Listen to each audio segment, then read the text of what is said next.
Hey there, subscribe to my channel, and also press this bell icon so you never miss any new updates, cause whenever we upload new video you will get a notification on your phone.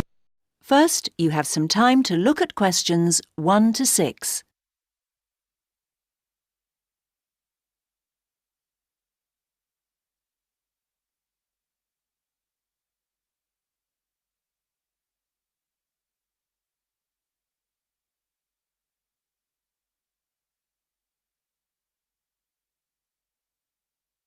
Now listen carefully and answer questions 1 to 6. Today we're going to be talking about luxury rail travel. It all started with George Pullman, didn't it? Yes, the man who began luxury train travel was called George Mortimer Pullman. He was born in the USA on the 3rd of March, 1831, the son of a builder. However, when he arrived in Chicago in 1859, he spent his first few years there raising offices and houses and constructing new foundations. This was necessary because much of the Chicago area was only a meter or so above the level of Lake Michigan, and the streets were often flooded. Pullman took the money he earned from this and moved on to develop a new venture, railroad carriages. Pullman began by remodeling 2 standard passenger carriages into sleeping carriages. His first service was between Chicago and Bloomington, Illinois. Heating came from wood-burning stoves and the light from candles. Steam heating replaced the wood stoves only in the 1880s, and electric lights came in the 1890s. Business grew slowly but steadily until the Civil War. In 1862, he left Chicago for the Colorado gold fields, where he opened a store and in his spare time continued to develop his ideas about railway carriages. Returning to Chicago, Pullman constructed the Pioneer carriage in 1865, which became a classic in rail history. Orders began to pour in, and Pullman built a new plant on the shores of Lake Calumet, several kilometers from Chicago. Between 1880 and 1884, in an effort to make it easier for his employees, he constructed a town near the factory. All the houses were leased, employees weren't allowed to buy, and Pullman sold water and gas to his own workers at a 10% premium. The railroad carriage business made him a fortune. Pullman only leased his carriages, never sold them. With over 2,000 of them on the rails, his company was worth $62 million by 1893. When business fell off in 1894, Pullman cut jobs, wages, and working hours, but not house rents. His employees went on strike. This was eventually broken by government troops. Pullman's reputation was ruined. A government report condemned him for refusing to negotiate and for creating economic hardships for his workers. Pullman died in 1897.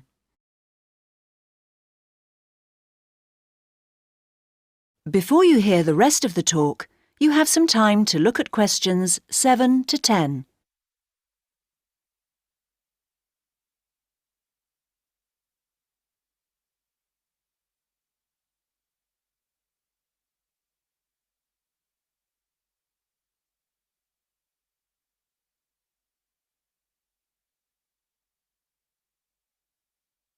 Now listen and answer questions 7 to 10. So, how are Pullman and the Orient Express connected? Well, it all started in 1868, when Georges Nagelmakers, the son of a Belgian banker, visited the USA, and while there, he traveled in the railway carriages built by an American called George Mortimer Pullman. He was very impressed, and on his return to Europe, Nagelmakers decided to start Europe's first luxury train service.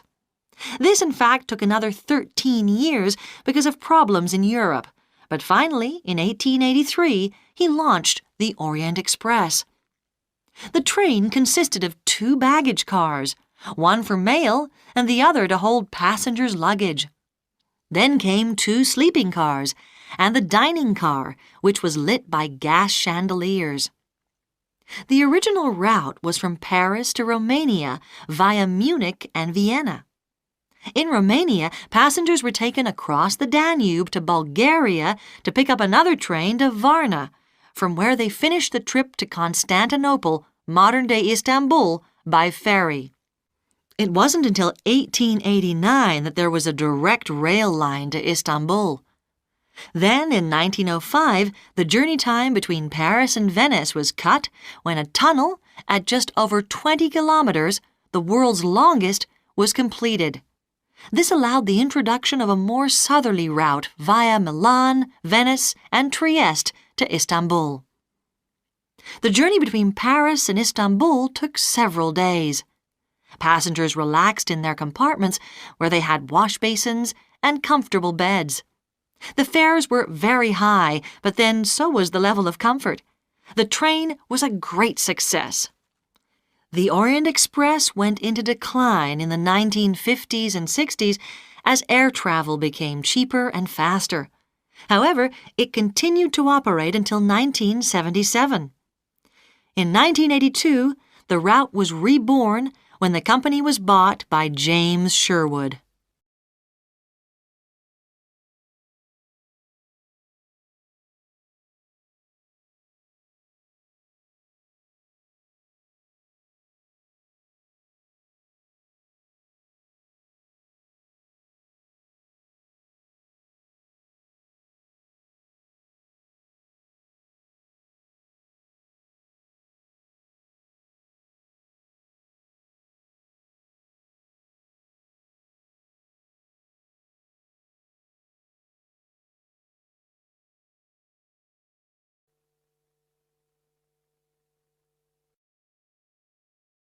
Now, turn to Section 2. Section 2. You will hear a phone conversation giving information about a health and fitness centre. Before you hear the talk, you have some time to look at questions 11 to 16.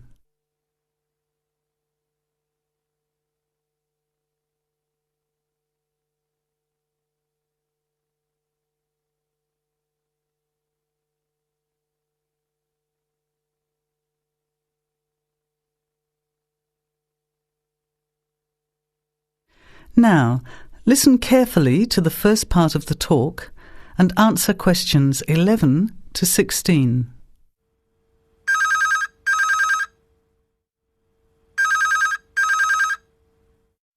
Hello? Hello, is that Miss Heidi Jones? Yes. Good morning, Miss Jones. I'd like to take a few minutes of your time to tell you about the Seven Oaks Health and Fitness Centre, which is in your suburb. Would that be convenient? Okay. Well, the centre's not far from you. It's on the corner of Marion Street and Giles Street and has a large car park. It's open every day of the week, opening on weekdays at 6 a.m. and at 9 a.m. at the weekend. It closes at 9:30 p.m. Monday to Friday and on Saturday at 4 p.m. and Sunday at 2 p.m. We also have childcare Monday to Saturday from 9 in the morning until midday for a small extra charge, so you can leave your children in safe hands while you attend one of our classes, or perhaps have a swim, or if you just want to relax in the spa and sauna or steam room. Talking of classes, we have a very wide range which are designed to suit all different levels of fitness and individual needs. I mentioned the pool just now. Well, in addition to swimming laps or just relaxing, we also offer Aqua Aerobic classes, which are 45-minute classes that use the therapeutic effects of water. This provides a very safe and effective exercise and is suitable for all fitness levels, as well as being a lot of fun. Many people who haven't been exercising for a while start in the Aqua classes, as do people who need to take care after hospital surgery, for example. These classes are very popular and are scheduled every weekday, Monday to Friday, and on Saturday afternoon and Sunday morning. Another very popular activity in the pool area is learning to swim, and these swimming classes are held at 4 p.m. every weekday and in the mornings at the weekend. By the way, they're open to both adults and children of any age. Before the talk continues, you have some time to look at questions 17 to 20.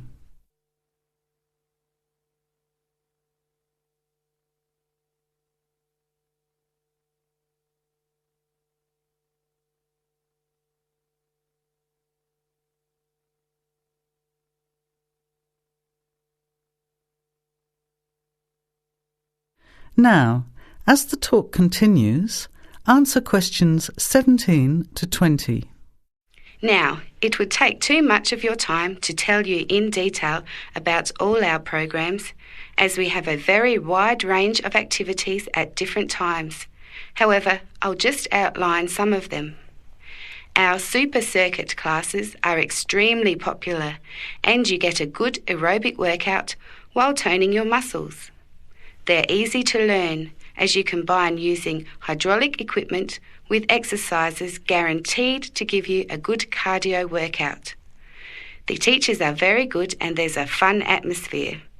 And the classes are very effective in assisting weight loss, relieving stress, lowering blood pressure and generally increasing fitness. Oh, and I haven't mentioned our range of aerobic and step classes of different types which suit all levels. Our specially designed aerobics room holds over 55 people, and our highly qualified and trained staff can advise you as to which class might suit you. We are inviting you to a free 1-week trial period when you can come and try any of the classes or activities before you make the decision to join. By the way, there is also a large and very well-equipped gym where we offer free fitness assessments, and you can have an individual program designed just for you. Also, the cardiovascular room has the latest range of machines which help you burn fat, increase your fitness, or just warm up. They're very popular, as you can forget all about the calorie burning by watching your favourite music videos on TV while you exercise. Right now we have a very special new member joining fee offer, which allows 2 memberships for the price of 1, a real bargain. So if you can, bring along a friend who'd like to get fit as well in time for summer. Come along and try us out. You can meet the staff. Try out some of the classes for a week, absolutely free. And then, if you like us, sign up for only $110 each for 6 months. Thanks for taking the time to learn about the centre, and I hope we'll see you there soon, Heidi. I'll put one of our brochures in the mail for you right now. Bye for now. That is the end of section 2. You have half a minute to check your answers.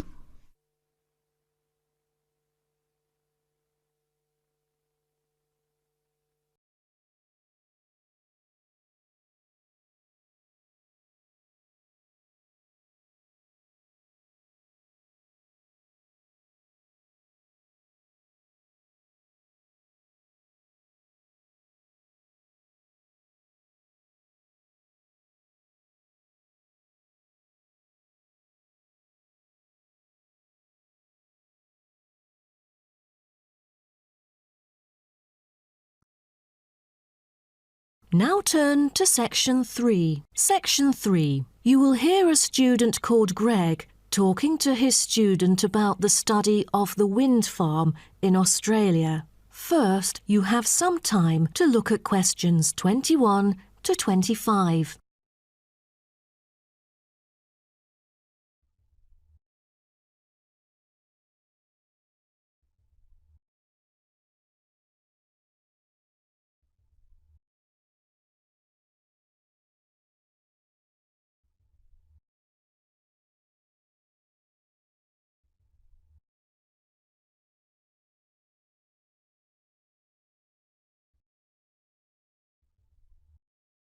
Now, listen carefully and answer questions 21 to 25. OK, Greg. So I finally managed to read the article you submitted, the one about the study of the wind farm in Australia. You did? Great! What did you think of it? Yeah, I was a little confused at first because of the background information you failed to present on the paper. I mean, it's kind of important for you to give some general knowledge before you start actually writing on the main theme. Oh, I was thinking of doing that during the presentation session, but now that you have mentioned it, I could add it to the beginning of the essay. I've done some research on that, to think about the different ways that people use wind. Wind is one of our cleanest and richest sources of power, as well as one of the oldest. Windmills began to be used in ancient Iran back in 7th century BC. They were first introduced to Europe during the 1100s, when armies returned from the Middle East with knowledge of using wind power. For many centuries, people used windmills to grind wheat into flour or pump water from deep underneath the ground. During the 1970s, people started becoming concerned about the pollution that is created when coal and gas are burned to produce electricity. People also realized that the supply of coal and gas would not last forever. Then, wind was rediscovered and carried out into research for the first time. Greg, why don't you just put all that information together and present that in the introduction part of your essay? Okay, I'll do that. What also intrigued me was that there were disadvantages about a wind farm. You see, all the conventional green scenarios for reducing carbon emissions include a dramatic upscaling in renewable power generated by wind, both on and offshore. However, the environmental impacts of this large-scale industrial deployment, both of turbines and power lines, frequently in relatively natural areas, are often neglected by climate campaigners. For example, wind turbines have the reputation of generating noise as well as electricity. So as more electricity is produced, they can be really noisy. Another thing is that some new turbine blades kill a worrying number of birds, especially large birds like raptors. But there must be a bright side, right? Yeah, of course. According to figures pulled together by consultants of the Intelligent Energy Systems using data from the Australian market operator, wind energy accounted for 50% of demand in the state. That's half of the power source. Besides, this one unexpected outcome really attracts lots of visitors and helps the local tourism. That's good to hear. Before you hear the rest of the talk, you have some time to look at questions 26 to 30.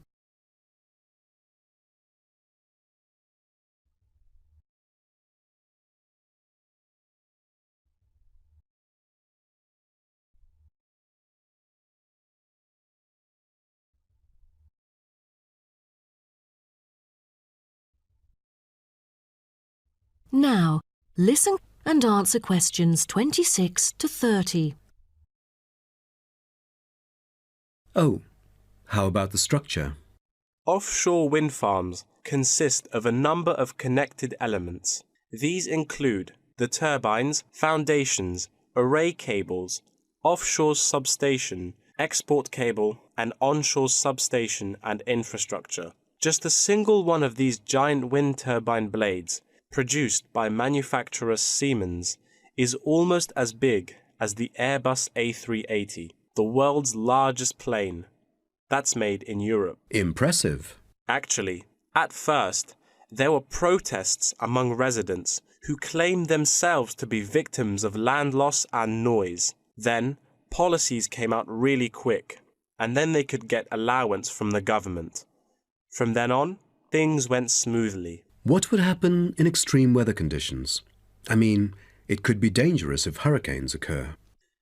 A motorized operating mechanism enables the device to be switched back on remotely. All versions feature the modular design and share the same complete range of standard accessories, thanks to its very extensive operating temperature range of -25 to 70 Celsius and its strong temperature range of -40 to 70 Celsius. It is ideally suited for use in wind turbines under extreme climatic conditions, though they do have an option to lower the speed of it. Wonderful. Then, what were the fans, or turbine blades, made of? Is it a special kind of metal? No, they were too heavy. Wind turbine blades must be strong, light, and capable of operating for decades without much, if any, maintenance. Fiberglass is one of the main components of many large-scale wind turbine blades. The material is used because it is lightweight, easily shaped, and not too expensive. Another material used to make longer turbine blades is timber. This material is too expensive to use amongst all the blades, but on the longer blades, it's used to help reinforce them because it is stiff and light. That is the end of section 3. You now have half a minute to check your answers.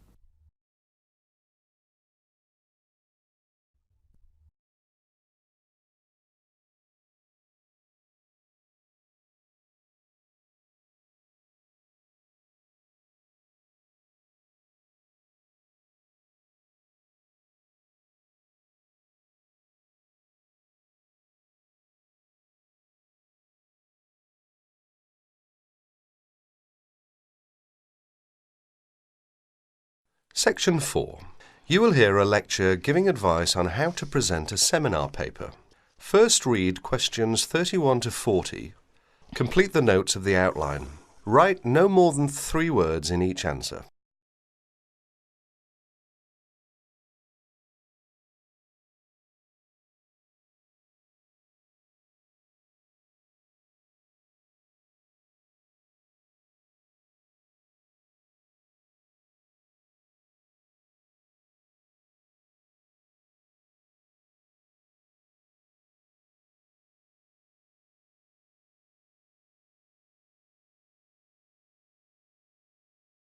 In this talk, I'm going to give some advice on how to present a seminar paper.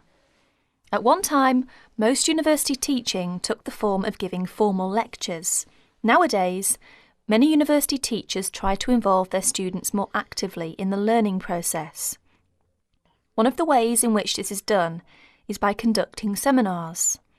In a seminar, what usually happens is this. One student is chosen to give his ideas on a certain topic. These ideas are then discussed by the other students, the participants in the seminar.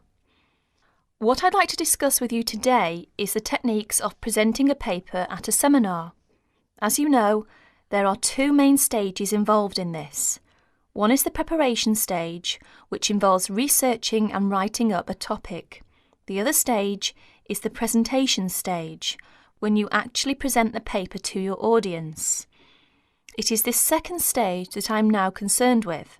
Let us therefore imagine that you have been asked to lead off a seminar discussion and that you have done all the necessary preparation. In other words, you have done the research and you have written it up. How are you going to present it? There are 2 ways in which this can be done. The first method is to circulate copies of the paper in advance to all the participants. This gives them time to read it before the seminar, so that they can come already prepared with their own ideas about what you have written.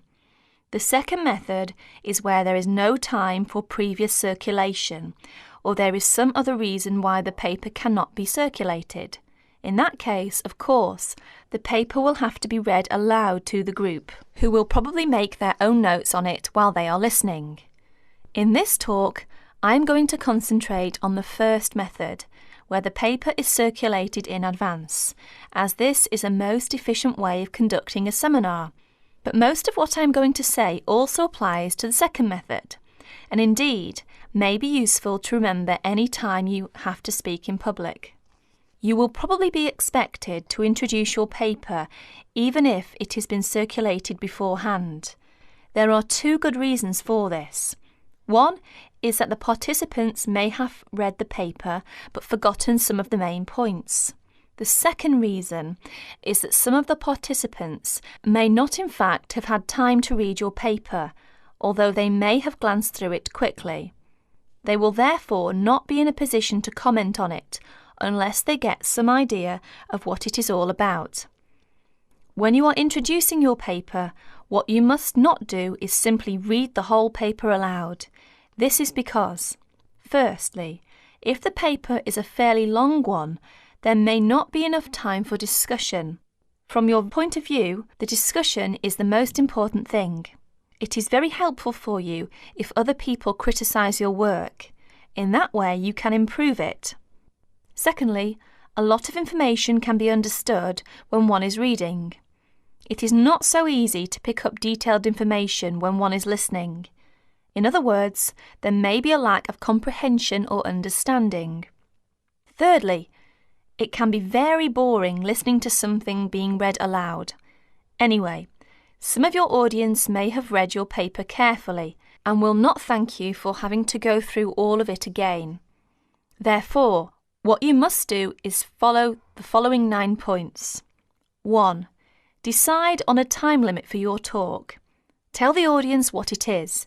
Stick to your time limit. This is very important. 2. Write out your spoken presentation in the way that you intend to say it. This means that you must do some of the work of writing the paper again, in a sense. You may think that this is a waste of time, but it isn't. If a speaker tries to make a summary of his paper while he is standing in front of his audience, the results are usually disastrous. 3. Concentrate only on the main points. Ignore details. Hammer home the essence of your argument. If necessary, find ways of making your basic points so that your audience will be clear about what they are. 4. Try to make your spoken presentation lively and interesting. This doesn't necessarily mean telling jokes and anecdotes, but if you can, think of interesting or amusing examples to illustrate your argument. Use them. 5. If you are not used to speaking in public, write out everything you have to say, including example, etc. Rehearse what you are going to say until you are word perfect. 6. When you know exactly what you are going to say, reduce it to outline notes. Rehearse your talk again, this time from the outline notes. Make sure you can find your way easily from the outline notes to the full notes, in case you forget something. 7. At the seminar, speak from the outline notes, but bring both sets of notes and your original paper to the meeting. Knowing that you have a full set of notes available will be good for your self-confidence. 8. Look at your audience while you are speaking. The technique to use is this. First, read the appropriate parts of your notes silently. If you are using outline notes, this won't take long. Then, look up at your audience and say what you have to say. Never speak while you are still reading. While you are looking at your audience, try to judge what they are thinking. Are they following you? You will never make contact with your audience if your eyes are fixed on the paper in front of you. 9. Make a strong ending. One good way of doing this is to repeat your main points briefly and invite questions or comments. Perhaps I can sum up by saying this. Remember that listening is very different from reading. Something that is going to be listened to has therefore got to be prepared in a different way from something that is intended to be read. That is the end of section 4. You will have half a minute to check your answers.